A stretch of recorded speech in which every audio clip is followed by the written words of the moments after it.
पुत्र वियोग की कल्पना ने महाराज दशरथ से मानो उनकी वाक शक्ति छीन ली है। उनके मन में एक ही विचार उमड़ घुमड़ रहा है कि जगत में चाहे उनका सुयश नष्ट हो जाए, पूर्व पुण्यों द्वारा अर्जित स्वर्ग भले ही ना मिले, बस राम किसी भी तरह उनकी आंखों से दूर ना हो। किंतु श्री राम को पिता के वचन के मर्यादा का पालन करने के लिए अपने वन गमन की बात अत्यंत तुच्छ सी लगती है। पिता से उनका अनुरोध है कि वे पुत्र स्नेह के कारण दुखी ना हों। इस पृथ्वी पर उस पुत्र का जीवन धन्य है जिसके आचरण से पिता को आनंद की प्राप्ति हो। वे पिता को धीरज बंधाते हैं कि उनकी आज्ञा का पालन कर शीघ्र ही लौट आवेंगे। उधर राम वन गमन के समाचार से अयोध्या नगरी में विषाद छा गया है। उसकी दशा ऐसी हो गई है जो जंगल की आग में झुलस गए पेड़ पौधों की होती है। जो भी यह समाचार सुनता है सिर धुनने लगता है। लोग कैकई के लिए अपशब्द कह रहे हैं, जिसने भरे पूरे घर में आग लगा दी है, जिसने पत्ते पर बैठकर पेड़ को ही काट डाला है। कभी शायद सत्य ही कहते हैं कि स्त्री के मन की गति पकड़ में नहीं आती। जैसे आग सब कुछ भस्म कर सकती है, समुद्र में सब कुछ समा सकता है, उसी प्रकार अबला कहलाने वाली प्रबल स्त्री क्या कुछ नहीं कर सकती।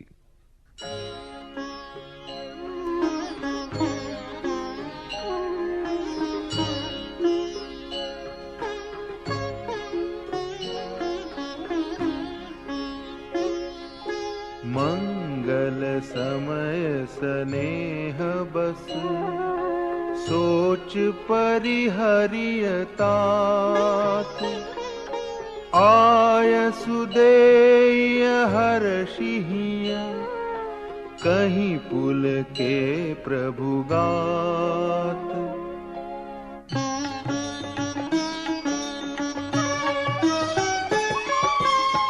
धन्य जनमु जगती तलतासु,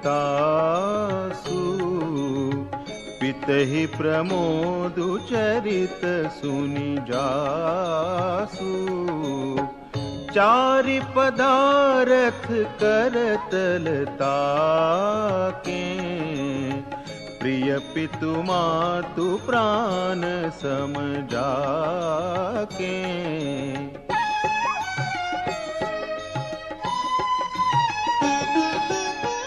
आय सुपाली जन्म फलु पाई, अइहूं बेगिहि हो रजाई।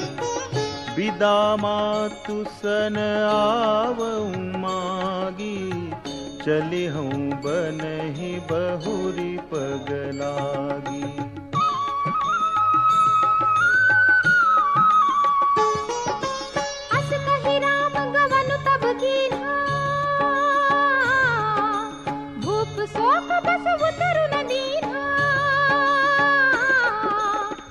नगर व्यापी गई बात सुती छी, छुअत चढ़ी जनु सब तन बीछी। सुनी भय विकल सकल नर नारी, बेली बिटप जिमि देखी दवारी। जो जह सुनई धुनई सिरु सोई, बड़ विषाद नहीं धीरज होई।